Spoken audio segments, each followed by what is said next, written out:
Hi everyone, welcome to math Shinigami. इस video में हम हार्मोनिक प्रोग्रेशन पढ़ेंगे। हमने लास्ट वीडियो में ज्योमेट्रिक प्रोग्रेशन फिनिश किया था, तो अगर वो वीडियो नहीं दिखे तो वो जाके देख सकते हो। ठीक है, तो ठीक है, स्टार्ट करते हैं ये वीडियो। तो जो हार्मोनिक प्रोग्रेशन क्या होता है? हार्मोनिक प्रोग्रेशन बहुत ईजी है और इस पर क्वेश्चंस आते हैं पर बहुत कम आते हैं। ठीक है, तो बेसिकली हार्मोनिक प्रोग्रेशन क्या होता है?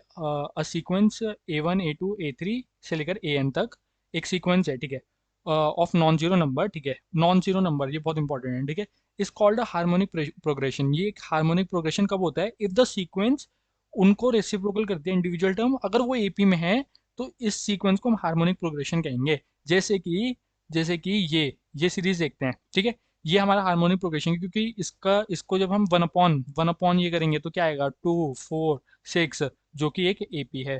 ठीक है, तो जब हम एक एपी का कोई भी एक अगर हमारे पे एपी दी है, उसके हमने इंडिविजुअल टर्म्स को हमने रेसिप्रोकल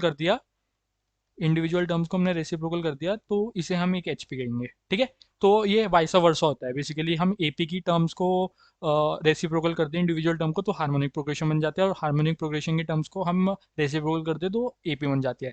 तो बेसिकली हम हार्मोनिक प्रोग्रेशन में इंडिविजुअल टर्म्स को रेसिप्रोकल करके हम फिर एपी के फॉर्मूलास लगा सकते हैं। तो देखो, अगर ये एक हमारा हार्मोनिक प्रोग्रेशन में है तो ये हमारा एपी में होगा। ठीक है, ए बी सी अगर हार्मोनिक प्रोग्रेशन में तो 1/A 1/B 1/C एपी में होगा। तो हम एपी का फॉर्मूला लगा देंगे, this minus this is equals to this minus this. ठीक है, तो ये लगा दिया तो हमने वहां से निकाल दिया, तो एक ये रिलेशन आ गया, ये एक रिलेशन आ गया। ठीक है, तो ये रिलेशन आ जाता है जब ए बी और सी हमारे, ये रिलेशन कब आता है? ए बी सी जब हमारे एच पी में होते हैं। ठीक है, तो ठीक है, अब एक और रिलेशन निकाल लेते हैं। तो बेसिकली हम सब कुछ एपी वाली चीज़ें लगाएंगे, बस टर्म्स को रेसिप्रोकल करके हम सब कुछ एपी वाला लगाएंगे। ठीक है, तो हमारा ये एक हमें पे एच पी दी है तो ये एपी बन जाएगी। तो अब इसकी nth टर्म क्या होगी? ये। ठीक है, डी। डी बेसिकली क्या होगा? डी होगा हमारा डी। हम इस अगर हमें ये सीरीज दी है तो हम उसका रेसिप्रोकल करके यहाँ से डी निकाल सकते हैं। डी बेसिकली हमारा ये हो जाएगा, या फिर कोई भी किसी भी मेथड से निकाल लो डी, या फिर इस वाले मेथड से भी डी निकाल सकते हैं, पर एक ये रिलेशन आ जाता है। ठीक है, ये सब याद नहीं करना है, क्योंकि हमें एपी अगर हमें आती है तो फिर हम एचपी का आराम से कर लेंगे सब कुछ। ठीक है, हार्मोनिक मीन क्या होता है अब? ठीक है, हार्मोनिक मीन देखते हैं। तो हम सबके एरिथमेटिक मीन, ज्योमेट्रिक मीन का क्या पढ़ते हैं? कोई दो नंबर है ए और बी, इसके बीच एरिथमेटिक मीन क्या होता है?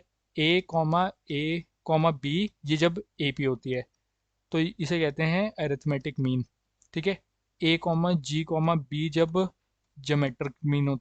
ज्योमेट्रिक प्रोग्रेशन होता है तो ये हमारा होता है ज्योमेट्रिक मीन। तो और A, H, B जब हमारा एच पी होता है, और इसे कहते हैं हम हार्मोनिक मीन।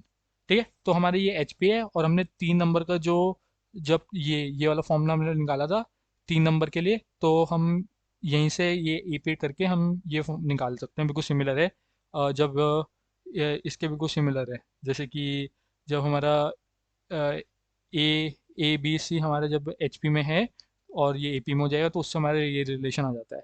ठीक है, तो ये तो हमारा ये सिमिलर रिलेशन है, तो हार्मोनिक मीन इसके इक्वल होता है। हार्मोनिक मीन इसके इक्वल होता है। ठीक है, अब ऐसे ही हमने ये कॉन्सेप्ट उसमें भी पढ़ा था, an harmonic mean between A B.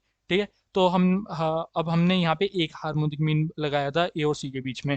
अब हम एन हार्मोनिक मीन इंसर्ट कर रहे हैं ए और बी के बीच में। ठीक है, तो H1 H2 H3 से लेकर HN तक ये सारा हार्मोनिक प्रोग्रेशन होगा पूरा, और ये एन हार्मोनिक मीन होंगे। तो हमने इसका रेसिप्रोकल कर दिया, ये आया जो कि एक एपी होगी। अब इसमें हम एपी का फॉर्मूला निकाल देंगे। देखो, ये एन टर्म्स हैं और ये टोटल n+2 टर्म्स है। बिल्कुल सेम वैसे ही कर रहे हैं जैसे हमने ज्योमेट्रिक मीन में किया था, एन एरिथमेटिक मीन में किया था। बिल्कुल सेम प्रोसीजर है, और हमें फर्स्ट टर्म पता है, हमें हमें और लास्ट टर्म पता है। ठीक है, तो हम उससे ये हमने इस सीरीज का कॉमन डिफरेंस कैपिटल डी मान लिया। तो हम ये वाले फॉर्मूले से कैपिटल डी निकाल लेंगे, क्योंकि हमारा फॉर्मूला क्या होता है? 1/B अपॉन 1/A, ये लास्ट टर्म है, ये फर्स्ट टर्म है, प्लस कॉमन डिफरेंस, इस सीरीज का कॉमन डिफरेंस है डी, और टोटल नंबर ऑफ टर्म्स कहते हैं n+2 - 1। ठीक है, तो उससे हमारा ये रिलेशन आ गया, हमने ये डी निकाल लिया, कैपिटल डी निकाल लिया। ठीक है, अब हम H1 निकाल लेंगे। H1 क्या होगा? 1/A प्लस कैपिटल डी, और H2 क्या होगा? 1/H2 क्या होगा? 1/A plus 2D। तो हम H1 H2 निकाल सकते हैं इसका रेसिप्रोकल करके, और ऐसे ही 1/HN ये हो जाएगा। तो हम यहाँ पे एन अरिथमेटिक मीन्स निकाल सकते हैं। ठीक है, ईजी है, बस सब कुछ एपी जैसा करना है, रेसिप्रोकल करके बस सब कुछ एपी कर दो। बस और कुछ नहीं करना। एक क्वेश्चन देख लेते हैं। Insert 4 harmonic mean between 1/3 and 2/13। ठीक है, 4 हार्मोनिक मीन इंसर्ट करना है। तो हमने H1 H3 H2 H3 और H4 मान लिए 4 हार्मोनिक मीन है, तो ये HP में बन जाएंगे। इनके बीच, इन दोनों के बीच में इंसर्टेड है। ठीक है, तो तो अब हमने इनका रेसिप्रोकल किया, ये होगा AP में। ठीक है, हमने इनका रेसिप्रोकल किया, ये AP में होगा। अब ये AP है, फर्स्ट टर्म ये है, लास्ट टर्म ये है। ठीक है, और टोटल नंबर ऑफ टर्म्स कितनी है?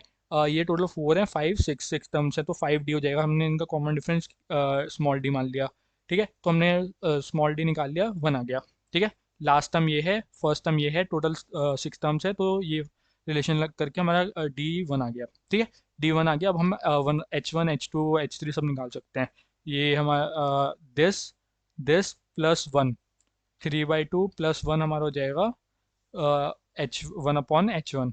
ठीक है, 1/H1 हो जाएगा 3 प्लस, हाँ, तो अब बस AP के फॉर्मूले से और फिर उसका रेसिप्रोकल कर देंगे तो हमारा H1 आ जाएगा। ऐसे ही H2 H3 H4 निकाल देंगे। ठीक है, रेसिप्रोकल कर देंगे, मतलब कि फर्स्ट टर्म प्लस H2 के लिए 2D करेंगे। हमारा फॉर्मूला क्या आया था?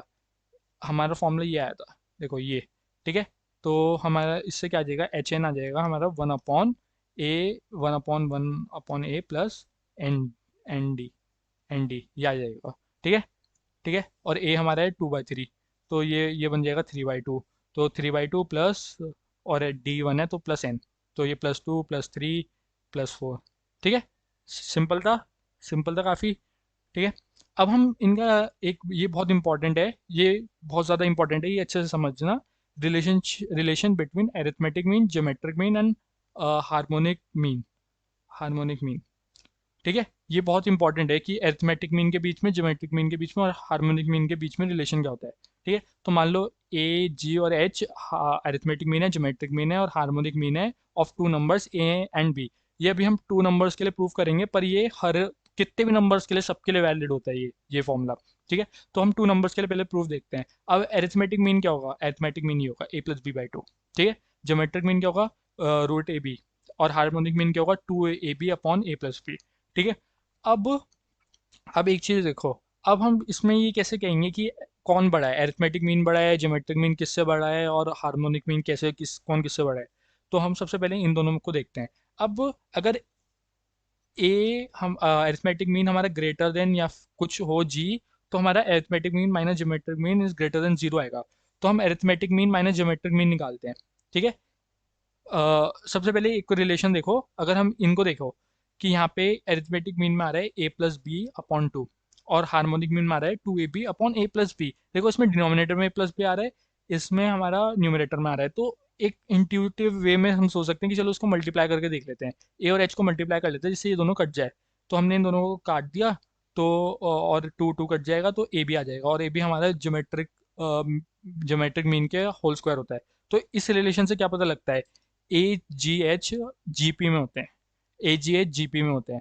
तो एक ये रिलेशन बहुत इंपॉर्टेंट है, ये रिलेशन याद रखना। कभी हमें दे देते हैं कि अरिथमेटिक मीन हमें गिवन है और ज्योमेट्रिक मीन गिवन है, तो हार्मोनिक मीन निकालो। ठीक है, तो ये बहुत इंपॉर्टेंट रिलेशन है कि AGH GP में होते हैं। ठीक है, अब हम ये वाला देखेंगे कि A बड़ा है G से, अगर तो A-G पॉजिटिव होना चाहिए। तो बेसिकली हम A-G से हमें पता लगेगा कि कौन किससे बड़ा है। ठीक है, हमने A-G किया। अब ये आया, हमने A+B-2√AB/2 आया। अब देखो इसको मैं कैसे लिख सकता हूँ? √A का होल स्क्वायर प्लस √B का होल स्क्वायर -2√AB/2। अब देखो ये क्या बन रहा है? ये बन रहा है √A-B का होल स्क्वायर, √A-√B का होल स्क्वायर बन रहा है ये ऊपर, न्यूमरेटर में ये बन रहा है। ठीक है, तो और ये हमें पता है हमेशा पॉजिटिव होगा या इक्वल टू जीरो होगा। इक्वल टू जीरो कब होगा? तब जब √A=√B होगा और A=B होगा। ठीक है, तो हमें पता है arithmetic mean will always be greater than equal to geometric mean. ये हमने पहले की वीडियो में भी किया था, पर वो दूसरे मेथड से किया था, और ये एक सिंपल सा मेथड देख लो एक बार। तो अरिथमेटिक मीन हमेशा ज्योमेट्रिक मीन से बड़ा होगा। और ये इक्वल कब होगा? ये इक्वल तब होगा जब A=B होगा। ठीक है, तो इसे हम जनरलाइज वे में हम ऐसे ही लिख सकते हैं कि कितने भी नंबर हो, कितने भी नंबर हो, अरिथमेटिक मीन हमेशा ज्योमेट्रिक मीन के इक्वल होगा। ये इक्वल होगा या उससे ग्रेटर होगा। और इक्वल कब है? जब सारे नंबर्स इक्वल हो जाएंगे। जब सारे नंबर्स इक्वल हो जाएंगे तो इक्वल हो जाएगा।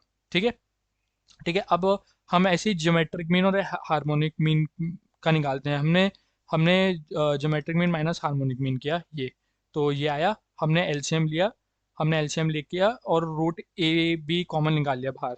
ठीक है, ये बन गया। अब देखो ये भी कुछ सेम बन रहा है जो यहाँ बन रहा था, ये भी कुछ सेम बन रहा है, तो ये भी पॉजिटिव होगा। देखो ये भी कुछ सेम ये बन रहा है, तो ये भी हम पॉजिटिव होगा। तो ये जब पॉजिटिव होगा तो फिर हम इसको ऐसे भी लिख सकते हैं, arithmetic mean minus geometric mean is greater than equal to zero. Arithmetic mean इस रिलेशन से क्या आया, G square upon harmonic mean minus G is greater than equal to zero. G G minus H upon H greater than equal to zero. तो अब हमारे positive numbers हैं, हमारे सारे पॉजिटिव नंबर्स हैं, तो ये भी पॉजिटिव होगा, ये भी पॉजिटिव होगा, तो G minus H is always greater than equal to zero, G greater than equal to H. ठीक है, तो और इस रिलेशनशिप से भी यही आ रहा है, तो ये हमेशा पॉजिटिव होगा क्योंकि ये रूट ए माइनस रूट बी का होल स्क्वायर बन रहा है, तो ये हमेशा पॉजिटिव होगा। और इस रिलेशनशिप से भी ये आ रहा है, तो हमारे ये बहुत इंपॉर्टेंट है, ये बहुत इंपॉर्टेंट है। और ये इक्वल कब होते हैं, ये जब इक्वल होते हैं सारे, दोनों इक्वल होते हैं, तो हमारे सारे नंबर्स इक्वल होते हैं बेसिकली।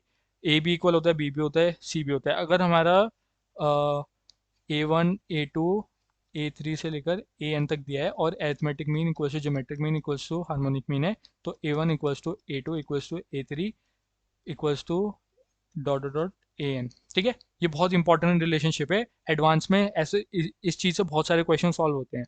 ठीक है, तो एक क्वेश्चन करते हैं। ठीक है, if X is equals to sigma A की पावर एन। सिग्मा क्या होता है basically, sigma N equals to zero से लेकर इन्फिनिटी ए की power N is equals to A की पावर जीरो प्लस ए की पावर वन प्लस ए की पावर टू से लेकर ए की पावर इन्फिनिटी तक।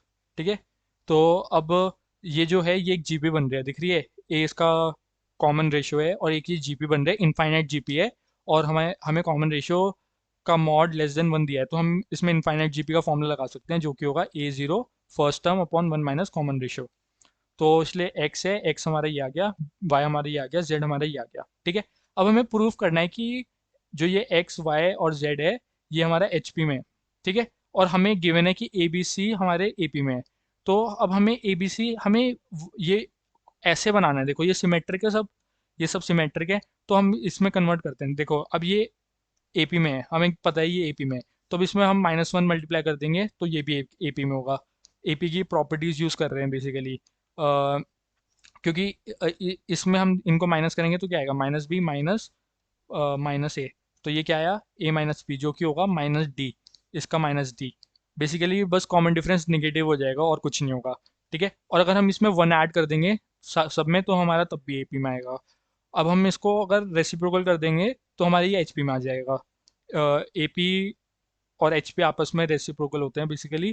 तो हम, और ये हमें प्रूव करना था कि जो हमारा एक्स वाई और जेड है जो कि ये है, ये एक एचपी में है, क्योंकि ये is equal to X Y Z in HP. ठीक है, इजी क्वेश्चन था काफ़ी। तो ठीक है, अभी के लिए इतना ही, मिलते हैं अगली वीडियो में। कोई भी डाउट हो तो कमेंट सेक्शन में पूछ लेना, या फिर डिस्क्रिप्शन में एक फॉर्म है उसको फिल कर देना, मैं सारे डाउट्स क्लियर कर दूंगा। एंड टेलीग्राम चैनल पे भी कोई भी डाउट पूछ सकते हो, नीचे एक टेलीग्राम ग्रुप है उसको ज्वाइन कर लेना, और वहाँ पे भी अपने कोई डाउट पूछने वो पूछ सकते हो, and I will be happy to help you guys. अभी के लिए इतना ही, चलो मिलते हैं अगली वीडियो में, बाय।